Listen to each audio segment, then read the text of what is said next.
दिल्ली में 20 फरवरी को शपथ ग्रहण समारोह होगा। सूत्रों के हवाले से ये बड़ी अपडेट इस वक्त हमें मिल रही है। 20 फरवरी को शाम 4:30 बजे शपथ ग्रहण होगा। रामलीला मैदान में इसके लिए तैयारियां शुरू कर दी गई हैं। दिल्ली के रामलीला मैदान में ये शपथ ग्रहण समारोह होगा। सूत्रों के हवाले से ये बड़ी खबर हमें मिल रही है। तो दिल्ली में बीजेपी ने बड़ी फतेह हासिल की है, जिसके बाद चर्चा जोरों पर है कि आखिर मुख्यमंत्री कौन होगा। अलग अलग नामों को लेकर चर्चा चल रही है। कोई कह रहा है कि बीजेपी दलित कार्ड खेल सकती है। किसी का मानना है कि इस बार दिल्ली का मुख्यमंत्री कोई महिला भी हो सकती है।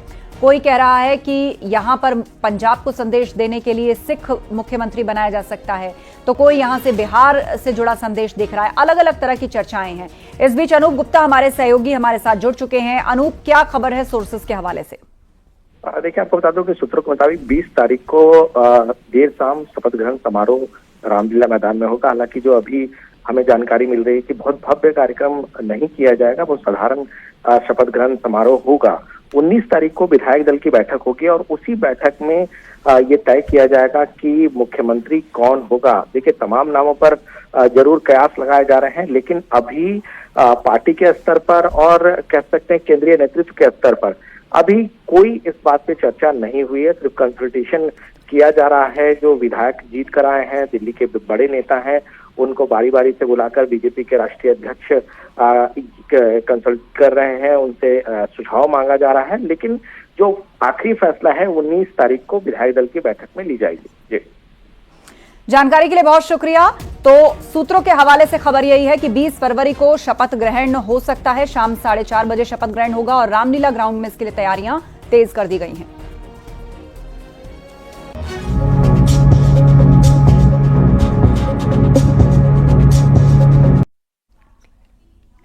दिल्ली में 20 फरवरी को शपथ ग्रहण समारोह होगा। ये इस वक्त की अहम खबर हमने आपको बताई। बहरहाल आगे बढ़ते हैं। कल से बजट सत्र की शुरुआत हो रही है यूपी में, लिहाजा आज कार्य मंत्रणा की बैठक हुई। सपा विधायक रविदास मल्होत्रा ने बताया कि बैठक में तय हुआ है कि 18 फरवरी से 5 मार्च तक सत्र चलेगा, जबकि बीच में 5 दिन का अवकाश रहेगा। लिहाजा मांग की गई है कि अवकाश के दिन भी सत्र चले। महाकुंभ हादसे पर विपक्ष नियम 56 के तहत चर्चा चाहता है। सपा ने साफ किया कि राज्यपाल के अभिभाषण के दौरान लोकतांत्रिक विरोध होगा।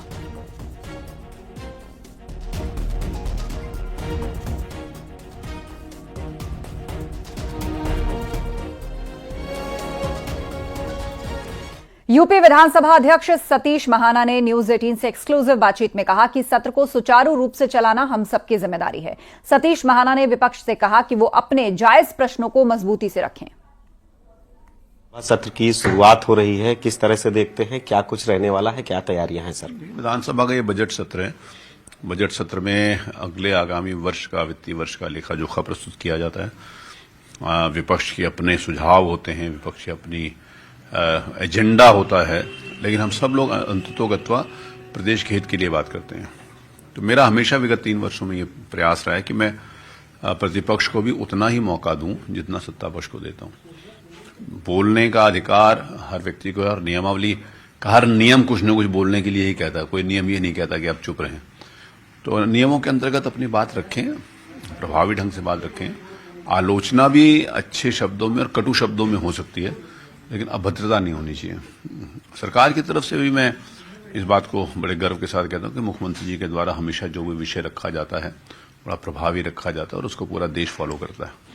अन्य मंत्री लोग भी अपनी तैयारी करके आते हैं, तो मंत्रियों को भी या फिर सत्ता पक्ष की तरफ से भी अगर मुझे कहीं लगता है कि ये कमी है, तो मैं सत्ता पक्ष को भी बड़े विनम्रता के साथ उनको भी इस बात के लिए कहने में मेरे को कोई संकोच नहीं होता कि उनको भी तैयारी के साथ आना चाहिए, और ज्यादातर लोग तैयारी के साथ आते हैं। तो पक्ष और प्रतिपक्ष के प्रति मैं निष्पक्ष रहूं उस सीट के ऊपर बैठ के, ऐसे मेरा प्रयास रहता है। सर, अंतिम सवाल है। हालांकि आप विपक्ष को जो रचनात्मक सवाल उनके होते हैं मौका देते हैं उनको बोलने का, लेकिन हंगामे के भी आसार नजर आ रहे हैं। किस तरीके से विपक्ष हंगामा कर सकता है, तो किस तरीके से इससे निपटने की तैयारी है? वो तो उनकी अपनी रणनीति होगी, वो कैसे करेंगे और क्या करेंगे, इसके लिए मैं उनको गाइड भी नहीं कर सकता और मुझे उनको बताना भी नहीं है, तो उनको देखना। मैं लेकिन इस बात को जरूर कहूंगा कि श्री अखिलेश यादव जी जब तक उत्तर प्रदेश की विधानसभा में रहे तब तक उत्तर प्रदेश की विधानसभा में एक दिन भी एडजर्नमेंट नहीं हुआ। श्री अखिलेश यादव जी के दिल्ली जाने के बाद, सांसद होने के बाद एक दिन एडजर्नमेंट हुआ था, लेकिन मेरे के लिए ये विषय मेरा नहीं है, ये उनका है।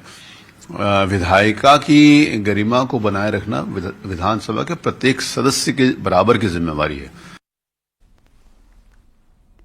उप मुख्यमंत्री केशव प्रसाद मौर्य ने बताया कि सरकार की कोशिश रहेगी कि बजट ऐसा हो जिससे समाज में खुशहाली आए। उन्होंने विपक्ष को नसीहत भी दी कि सत्र के दौरान सदन में चर्चा हो, न कि हंगामा। सरकार की कोशिश है कि हम जो 2025-26 का बजट लेकर के आ रहे हैं, प्रधानमंत्री माननीय नरेंद्र मोदी जी के नेतृत्व में जो केंद्र सरकार का बजट आया है, उसी से प्रेरणा लेकर के उत्तर प्रदेश की 25 करोड़ जनता की भलाई के लिए, गरीबों के कल्याण के लिए, युवाओं के उज्जवल भविष्य के लिए, महिलाओं के सशक्तिकरण के लिए, किसानों की आमदनी बढ़ाने के लिए और समाज के सभी वर्गों के जीवन में खुशहाली लाने के लिए ऐसा बजट हम लोग लाने का प्रयास करेंगे। और हमारी तरफ से यही कहना है कि सरकार चाहती है कि सदन में बहुत रचनात्मक तरीके से, सकारात्मक तरीके से चर्चा हो और विपक्ष भी जो उसका अपना दायित्व है उसका निर्वहन करे। सदन का अधिकांश समय विषयों को लेकर के चर्चा में लगे, ना कि हंगामे की भेंट चढ़े, ऐसी हम अपेक्षा करते हैं।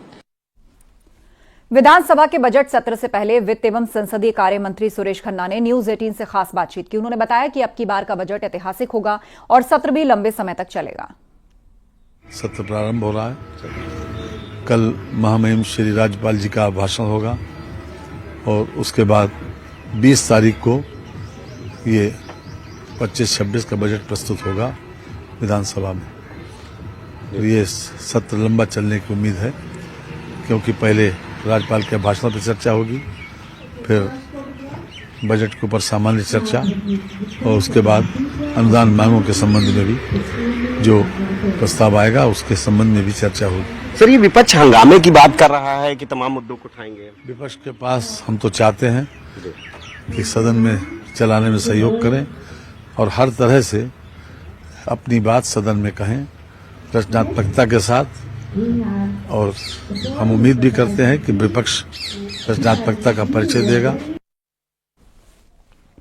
सीएम योगी ने आज लखनऊ में युवा उद्यमियों से संवाद किया और इस मौके पर उन्होंने यूपी की अर्थव्यवस्था पर विस्तार से बातचीत की। मुख्यमंत्री योगी ने बताया कि महाकुंभ की वजह से राज्य की अर्थव्यवस्था में मजबूती आई। सीएम योगी के मुताबिक 10 साल में देश की तस्वीर बदली और आस्था को सम्मान मिला।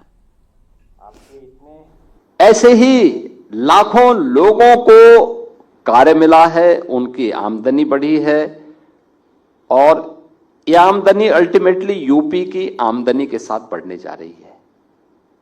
मेरा अनुमान है कि यह संख्या 60 करोड़ तक पहुंचती है तो मान के चलिए कि यूपी की जो इकोनॉमी होगी वह लगभग 3.25 से लेकर 3.5 लाख करोड़ रुपए की अतिरिक्त यूपी की जीडीपी में बढ़ोतरी होने वाली है।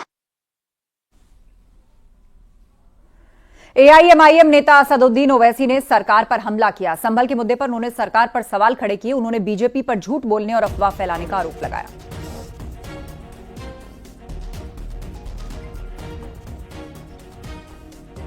संभल से पलायन पर एसपी का बयान आया। उन्होंने बताया कि 2,500-3 हजार लोगों ने पुलिस पर पत्थरबाजी की थी। महज 79 लोगों की गिरफ्तारी हुई, बाकी लोग संभल से गायब हो चुके हैं। उन्होंने किसी भी तरह के पलायन से इनकार किया है। एसपी के मुताबिक संभल में जनजीवन सामान्य है। हिंसा में 24 नवंबर को जो हिंसा हुई थी उसमें करीबन 2,500 से 3 हजार लोग सम्मिलित थे। उन लोगों के द्वारा पुलिस पर फायरिंग, पत्थरबाजी और तमाम तरीके के हमले किए गए थे। उनमें अभी तक 79 लोगों को 79 लोगों की गिरफ्तारी की जा चुकी है। कई लोगों के पोस्टर भी चस्पा किए गए हैं। समय समय पे यूनिक फोटोज भी हैं, सोशल मीडिया के माध्यम से इश्यू किए गए हैं। जो लोग यहाँ से गायब हैं संभवतः ये वही लोग हैं जो लोग उस दिन हिंसा में सम्मिलित थे। उसके अलावा यहाँ सामान्य जीवन है वो आराम से चल रहा है। सभी स्कूलों में बच्चे जा रहे हैं, बाजार खुले हैं। किसी प्रकार की कोई इस तरीके की पलायन की बात है वो 100% गलत है। जैसा ओवैसी ने भी एक मुद्दा उठाया है कि हजारों जो परिवार हैं वो पलायन कर गए हैं, कि ऐसी स्थिति भी है। 2,500 से 3 हजार लोग उस हिंसा में सम्मिलित थे। मात्र 79 लोग हैं वो गिरफ्तार हुए हैं। बाकी कैलकुलेशन है वो आप लोग कर सकते हैं कि कौन कौन व्यक्ति हैं जो सम्मिलित रहे होंगे। उनको अपने फोटोज पोस्टर दिखे होंगे, उसके आधार पे वो लोग यहाँ नहीं हो सकते हैं। लेकिन आम जनता में किसी प्रकार का कोई भय नहीं है। आतंकी गतिविधियों में शामिल उस्मान ने पाकिस्तान में सांसद बर्क के दादा का रिश्तेदार बताने पर सांसद जियाउर रहमान ने सफाई दी। उन्होंने कहा कि उस्मान मेरा रिश्तेदार नहीं है, लेकिन वो मेरे लोकसभा क्षेत्र का है और पूरा लोकसभा क्षेत्र एक परिवार की तरह है। और उन्होंने कहा जो नेता इस पर बयान दे रहे हैं वो अपनी गिरेबान में झांकें। संभल से लापता उस्मान की पाकिस्तान में होने की सूचना मिली है और उस्मान के आतंकी गतिविधियों में भी शामिल होने की सूचना है और उसने पाकिस्तान पुलिस को आपके दादा का रिश्तेदार बताया है। इस पर आप क्या कहेंगे? देखिए, पहले से इस बात को दादा मोहतब बट साहब का जहां तक मसला है, वो हमेशा से जो सही बात हुआ करती थी उसके हित में हमेशा से अपनी आवाज उठाते थे और इस चीज के लिए वो पूरे प्रदेश, देश और दुनिया भर में मशहूर थे। और रही बात उसकी, अगर कोई व्यक्ति पाकिस्तान में पकड़ा गया है तो उस जांच पड़ताल होनी चाहिए। रही बात अगर कोई गलत किया है तो हम ऐसा नहीं है कि उनके हित में है, लेकिन पहले जांच पड़ताल होनी चाहिए। जहां तक रिश्तेदारी का मतलब है, उनसे कोई रिश्तेदारी का संबंध नहीं है। लेकिन संभल के दीपा सराय इलाके का रहने वाला मोहम्मद उस्मान पाकिस्तान में गिरफ्तार हुआ है और अब इस मामले पर सियासत शुरू हो चुकी है। आचार्य प्रमोद कृष्णम ने इस मुद्दे को लेकर समाजवादी पार्टी पर बड़ा हमला किया। उन्होंने शफीकुर रहमान का जिक्र करते हुए समाजवादी पार्टी पर वार किया। आचार्य प्रमोद कृष्णम के मुताबिक बर्क खुलेआम तालिबान का समर्थन करते थे। ये सपा का चरित्र है। आपको बता दें कि संभल के जिस दीपा सराय इलाके में दंगा हुआ था, पाकिस्तान में गिरफ्तार हुआ मोहम्मद उस्मान उसी इलाके का रहने वाला है।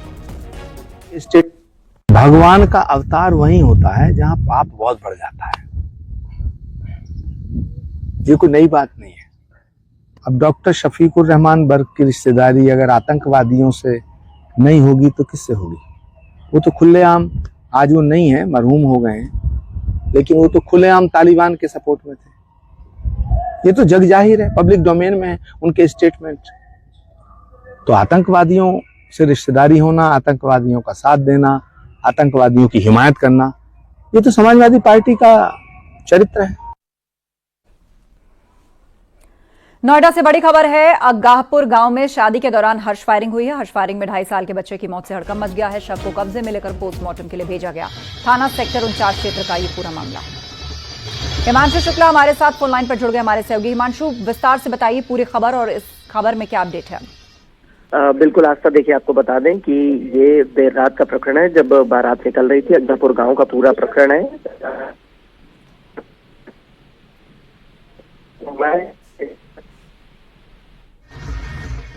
तो हर्ष फायरिंग में एक बच्चे की मौत हो गई है। शादी के दौरान ये हर्ष फायरिंग की गई। नोएडा से ये खबर सामने आई है। शुक्रिया हिमांशु।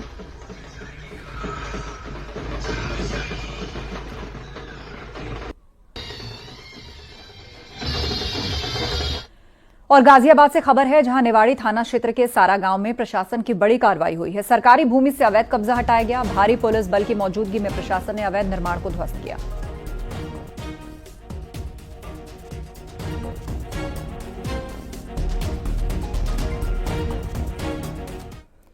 महाकुंभ में लगातार श्रद्धालु पहुंचकर पवित्र स्नान कर रहे हैं। दोपहर 12 बजे तक आंकड़े भी सामने आ चुके हैं। दोपहर 12 बजे तक श्रद्धालुओं की संख्या 75,92,000 हुई। अब तक 53 करोड़ से ज्यादा श्रद्धालुओं ने डुबकी लगा ली है।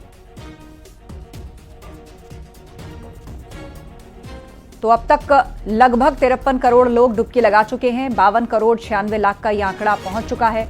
महाकुंभ में लगातार श्रद्धालुओं का सैलाब उमड़ रहा है। दोपहर 12 बजे तक 75 लाख से ज्यादा, लगभग 76 लाख लोग स्नान कर चुके हैं। खबर अयोध्या से है। भगवान राम की नगरी में रेलवे स्टेशन पर श्रद्धालुओं के लिए व्यापक इंतजाम किए गए। अयोध्या धाम रेलवे स्टेशन पर यात्रियों की सुरक्षा और सुविधा का ध्यान रखा गया है। 300 से ज्यादा पुलिसकर्मी यहां तैनात किए गए हैं। 230 कैमरे से स्टेशन की निगरानी की जा रही है। स्टेशन पर ट्रेन आने पर हर बोगी के सामने आरपीएफ और जीआरपीएफ के जवान खड़े रहते हैं और वो श्रद्धालुओं को ट्रेन से उतरने चढ़ने में सहायता कर रहे हैं। दिल्ली में हुए रेल हादसे के बाद से अयोध्या धाम में भी रेलवे महकमा अलर्ट पर है। लगातार भीड़ बढ़ने की दशा में भीड़ कंट्रोल के प्रयास शुरू हो जाते हैं। रेलवे स्टेशन पर होल्डिंग एरिया बनाया गया है, तो एंट्री और एग्जिट गेट से अलग अलग श्रद्धालुओं की एंट्री और एग्जिट करवाई जा रही है।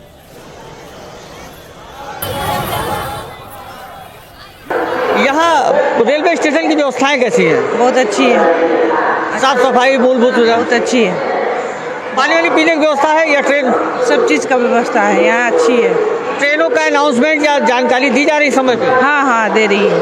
कैसी व्यवस्था है यहाँ? ठीक है, व्यवस्था अच्छी है और हम अयोध्या से आ रहे हैं और बहुत अच्छा से दर्शन भी किए हैं और यहाँ का व्यवस्था अच्छा, अयोध्या का रेलवे स्टेशन की जो ट्रेनों के आवागमन की जानकारी है वो प्रॉपर दी जा रही है। प्रॉपर अच्छी से तरह से अनाउंसमेंट किया जा रहा है और मैंने पूछा भी है, बताया, लोग सही जानकारी दिया, हमने आए 1 नंबर पर प्लेटफॉर्म पर आ गए हैं। दिल्ली में हुए हादसे के बाद चूंकि महाकुंभ चल रहा है और ऐसे में बड़ी संख्या में श्रद्धालु लगातार अयोध्या में पहुंच रहे हैं, तो हम इस समय मौजूद है, कुछ युवा हैं, इनसे जानेंगे कि ये सही जानकारी देंगे।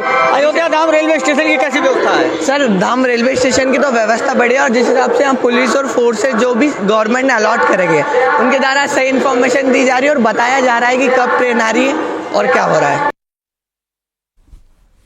महाकुंभ में श्रद्धालुओं का सैलाब अयोध्या और वाराणसी पहुंच रहा है, जिसकी वजह से अयोध्या और वाराणसी में भी रिकॉर्ड तोड़ भीड़ है। तो तस्वीर दिखा रहे हैं, अयोध्या और वाराणसी दोनों ही जगह पर लोगों की भीड़ देखिए। श्रद्धालु जो कुंभ स्नान कर रहे हैं वो अयोध्या और वाराणसी भी दर्शनों के लिए जा रहे हैं। तो ऐसे में दोनों ही शहरों पर अचानक से एक बड़ा फुटफॉल आ पहुंचा है। अयोध्या वाराणसी में श्रद्धालुओं की भीड़ है, लिहाजा दोनों ही शहरों की ट्रैफिक व्यवस्था से लेकर रेलवे, एयरपोर्ट और यहां तक कि जो सड़क पर भी गाड़ियों की व्यवस्था है, प्रशासन ने उसके लिए अलग से इंतजाम किए हैं, रणनीति बनाई गई है, होल्डिंग एरियाज बनाए गए हैं रेलवे स्टेशन के बाहर, एंट्री एग्जिट का ध्यान रखा जा रहा है, कितनी भीड़ कहीं पर इकट्ठी ना होने पाए, ट्रेनों के आने के वक्त पर किस तरह से श्रद्धालुओं की मूवमेंट रहेगी, उस सब पर काम किया गया है। महाकुंभ के चलते चंदौली के दीनदयाल उपाध्याय स्टेशन पर आज भी लोगों की भारी भीड़ उमड़ी हुई है। आंकड़ों की माने तो रोज 1 लाख से ज्यादा यात्री स्टेशन पर पहुंच रहे हैं। इसमें बिहार, पश्चिम बंगाल, ओडिशा और दूसरे नॉर्थ ईस्ट राज्यों के सबसे ज्यादा यात्री हैं। भीड़ को देखते हुए भारी संख्या में जीआरपी, आरपीएफ और स्थानीय पुलिस तैनात है। पूर्व मध्य रेलवे के अधिकारियों ने स्टेशन पर कैंप कर रखा है। श्रद्धालुओं का जो रेला है वो पंडित दीनदयाल उपाध्याय स्टेशन पहुंच रहा है और आपको तस्वीरें दिखाते हैं कि किस तरह लोग एक दूसरे पर चढ़कर लटक कर अपनी यात्रा कर रहे हैं। तस्वीरें ये थोड़ा गंभीर जरूर है, लेकिन स्थिति ये है कि लाखों की संख्या में रोज लोग पंडित दीनदयाल उपाध्याय स्टेशन पहुंच रहे हैं और यहाँ से जो आंकड़े भी जारी हो रहे हैं वो भी बताते हैं कि 1 लाख से ज्यादा लोग डेली यहाँ से सफर कर रहे हैं, विभिन्न स्थानों पर जा रहे हैं। अभी भी बहुत सारे लोग प्लेटफॉर्म पर हैं और आप तस्वीरें देख सकते हैं कि किस तरीके से अपनी बारी का इंतजार कर रहे हैं। ट्रेनें पहले से खचाखच भरी आ रही हैं और हालात ये हैं कि लोग अपने गंतव्य तक जाने के लिए ट्रेनों का इंतजार कर रहे हैं। हालांकि सुरक्षा के मद्देनजर इंतजाम जरूर किए गए हैं। स्टेशन पर तमाम पुलिसकर्मी, आरपीएफ, जीआरपी लगा करके किसी तरह यहाँ से लोगों को आगे उनके घर तक लौटाया जा सके, इस तरह के इंतजाम किए गए हैं। लेकिन भीड़ लगातार पिछले 10 दिन से इसी तरह पंडित दीनदयाल उपाध्याय स्टेशन पर बनी हुई है। नई दिल्ली रेलवे स्टेशन पर भगदड़ के बाद यूपी में रेलवे स्टेशन पर सुरक्षा कड़ी की गई है। सुल्तानपुर में डीएम और एसपी ने निरीक्षण किया, यात्रियों से सावधानी बरतने की अपील की और खास तौर से प्रयागराज और अयोध्या जाने वाले यात्रियों को सावधानी बरतने की सलाह दी गई। हमने इंश्योर किया कि हर जगह ट्रैफिक जो है और क्राउड मैनेजमेंट जो है वो स्मूथली कराया जाए। सभी जो मेजर्स हैं बस स्टेशन पे और ये रेलवे स्टेशन पे ये ले लिए गए हैं वहाँ के प्रशासन द्वारा। क्राउड मैनेजमेंट को देखते हुए पीए सिस्टम हो या यात्री सुविधाएं जैसे प्रसाधन हो गया, ड्रिंकिंग वाटर हो गया और सेंट्रलाइज्ड कंट्रोल रूम, ये इन सभी जगहों पर उपलब्ध है। सड़क मार्ग पर भी ट्रैफिक का फ्लो अब स्मूथ है, कोई उसमें इश्यूज नहीं है। नई दिल्ली रेलवे स्टेशन पर हुए हादसे के बाद देश के प्रमुख स्टेशन पर सतर्कता बरती जा रही है। मथुरा में डीआईजी, एसएसपी ने टीम के साथ रेलवे स्टेशन का निरीक्षण किया और यात्रियों से बातचीत भी की। उन्होंने कोतवाली और जीआरपी पुलिस के अधिकारियों को खास तौर से नजर बनाए रखने के निर्देश दिए। प्रयागराज जाने वाली स्पेशल ट्रेनों के समय पर विशेष निगरानी और सतर्कता बरतने के निर्देश दिए गए। तो थाना इंचार्ज जीआरपी पुलिस के साथ में जो मथुरा स्टेशन का भ्रमण किया गया, जो वहाँ पर यात्री थे उनसे बातचीत की गई, जो वहाँ पर संबंधित जो स्टेक होल्डर सबसे बातचीत की गई। डीआईजी सर और डीएम साहब ने हम लोगों को निर्देश दिए, उस निर्देश के क्रम में वहाँ पर व्यवस्था की जा रही है, कराई जा रही है और सभी जितने भी जो लोग हैं उनको सबको आवश्यक हिदायत दी गई है सर के द्वारा। उसका जो कोतवाली और जीआरपी पुलिस है उसको उनके द्वारा पालन कराया।